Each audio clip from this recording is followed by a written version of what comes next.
नमस्ते दोस्तों, आप सब कैसे हो? मेरे चैनल पर आपका स्वागत है फिर से एक रस भरी कहानी में। आज की कहानी बहुत ही खतरनाक है, जो कहानी के सुनते ही शरीर का हर पार्ट खड़ा होने लगेगा। इस कहानी में बहुत मजा आने वाला है, अंत तक जरूर सुनिए।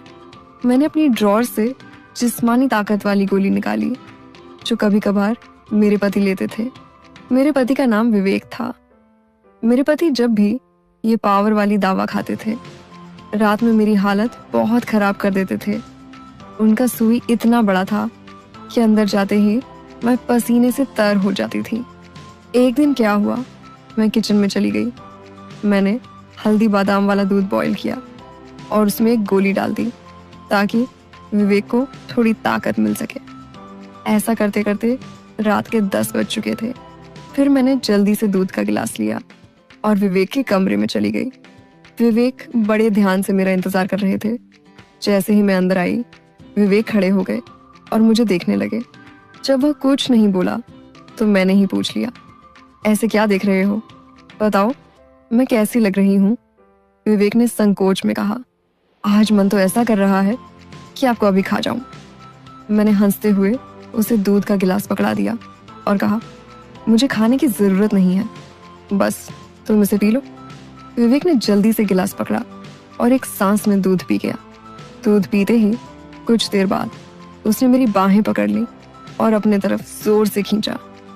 उसके बाद अपना इंजेक्शन मेरे मुंह में। बाप रे, क्या क्या बताए दोस्तों, विवेक ने कैसे कैसे मेरी बॉडी हिला दी। अगर आपको भी जननी है तो पहले कहानी को लाइक करे, प्लीज लाइक कर दो ना, प्लीज सब्सक्राइब भी। तो चलिए आपको जल्दी से शुरू से कहानी सुनाती हूँ। मेरा नाम अनु है, मेरी उम्र 29 साल है, लेकिन मैं अभी भी जवान हूँ। किसी युवा को तुरंत अपने तरफ आकर्षित कर लूँ, दिल हमेशा जवान रहता है। जब मैं साड़ी पहनती हूँ तो जैसे सब कुछ दिखता है। मेरी सुंदर रंगत पर जब सूरज की किरण पड़ती है तो लगता है मानो मैं एक चांदनी रात में घूम रही हूँ। अब बात करते हैं मेरे 23 साल के देवर की। जो मेरा हो गया है, उसकी मासूमियत और उत्साह ने मेरे मन में एक हलचल सी मचा दी है। जब वह मेरी तरफ देखता है तो उसकी आंखों में वह खास बातें होती हैं, जैसे वह किसी खूबसूरत ख्वाब को देख रहा हो। कभी वह मुझसे कहता है, भाभी आज आप सच में बहुत सुंदर लग रही हैं। इसीलिए मेरे पति कभी कभी दिन में ही मेरा फील्ड इन सेट कर देते हैं। हम शहर में रहते हैं क्योंकि मेरे पति सरकारी नौकरी करते हैं। मेरी 3 साल की एक बेटी भी है, इसलिए दूध की थैलियां भी बड़ी हैं। मैं अपने पति का आशीर्वाद समझकर रोज उनके हाथ का मसाज लेती थी। भले ही हमारी शादी को 8 साल हो चुके थे, लेकिन मेरे पति अभी तक मुझे अच्छा प्यार करते थे। अच्छा से मेरा मतलब है सब कुछ पी जाते थे। वैसे आमतौर पर उसका का रंग काला ही होता है, लेकिन मैं बहुत साफ सफाई रखती थी और कभी कभार मेकअप भी कर लिया करती थी। पिछले महीने कुछ ऐसा हुआ जिसका हमें बिल्कुल अंदाजा नहीं था। शाम को मेरे पति विवेक घर आ रहे थे।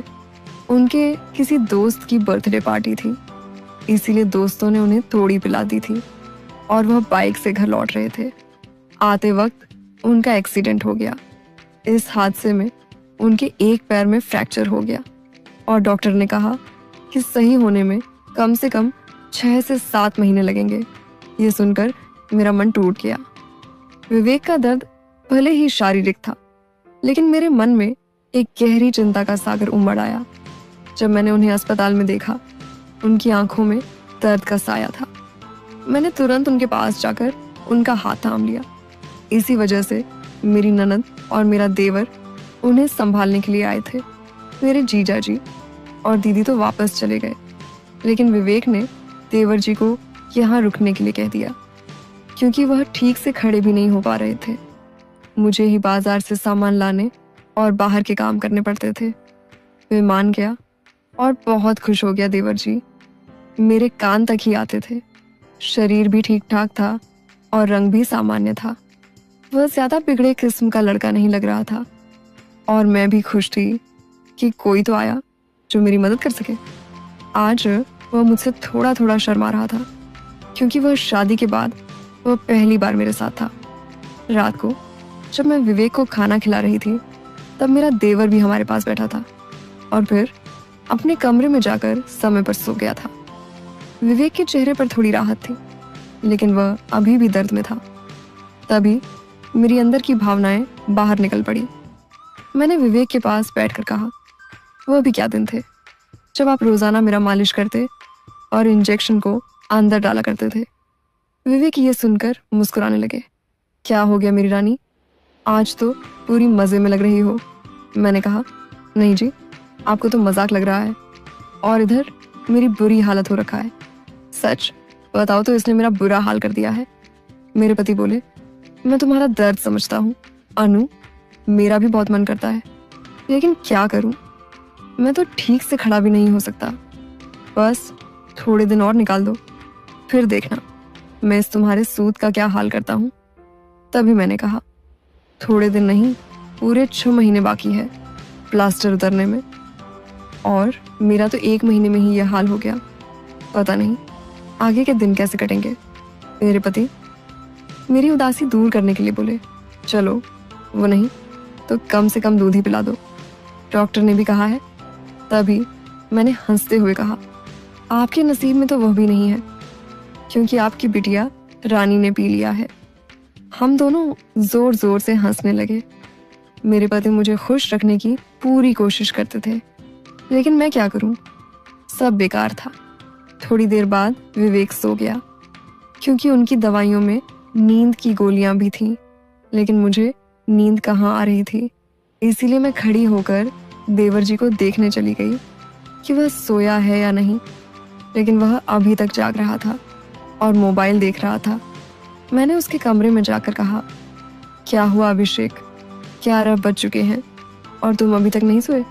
लगता है तुम्हारे मन नहीं लग रहा है। वह उठकर बैठ गया और बोला, नहीं भाभी, ऐसी बात नहीं है, बस यूं ही फ़ोन देखते देखते लेट हो गया। फिर उसने पूछा, भाभी आप भी तो नहीं सोई? मैंने कहा, मुझे तो आजकल नींद ही नहीं आती। प्रकाश ने पूछा, क्यों, क्या बात हो गई? मैंने हंसते हुए कहा, नहीं, वो मैं तुम्हें नहीं बता सकती। जब तुम्हारी शादी होगी तो तुम्हें खुद ही पता चल जाएगा। मेरे मुंह से ऐसा सुनते ही प्रकाश ने अपनी नजरें नीचे झुका ली और अंदर ही अंदर मुस्कुराने लगा। तभी मैंने कहा, अरे तुम तो इतनी सी बात पर शर्मा गए। अच्छा बताओ, अभी तक कोई लड़की पटाई है या नहीं? प्रकाश कुछ नहीं बोला, उसे अभी भी शर्मा आ रही थी। तभी मैंने उसका हाथ पकड़ा और कहा, अरे पागल अपनी भाभी से इतना मत शर्माओ। वह धीरे से बोला, भाभी सच बताओ, तो ऐसी बातें मैंने अभी तक अपने दोस्तों से भी नहीं की हैं। मैंने कहा, अच्छा तो मुझे अपना दोस्त ही समझ लो ना, क्योंकि मुझे ऐसी बातें करने में बहुत मजा आता है। प्रकाश ने कहा, हाँ भाभी, एक थी, लेकिन उसने अभी मेरे से दोस्ती तोड़ दी है। मैंने पूछा, तुमने उसकी सुताई तो कर दी होगी ना? प्रकाश बोला, नहीं भाभी, सच बताऊं तो मैंने उसे ढंग से टच भी नहीं किया था। मैंने मुंह बनाते हुए कहा, तुम तो बड़े भोले हो, चलो कोई बात नहीं। अब तुम मेरे पास आ गए हो तो मैं तुम्हें अपना खिला पिला करके जवान कर दूंगी। मैं बातें करते करते प्रकाश के कमरे में ही सो गई थी। सुबह जब मेरी आंखें खुली तो प्रकाश बेड पर बैठा हुआ मुझे ही निहार रहा था। मेरे उठते ही प्रकाश ने मुझे गुड मॉर्निंग बोला।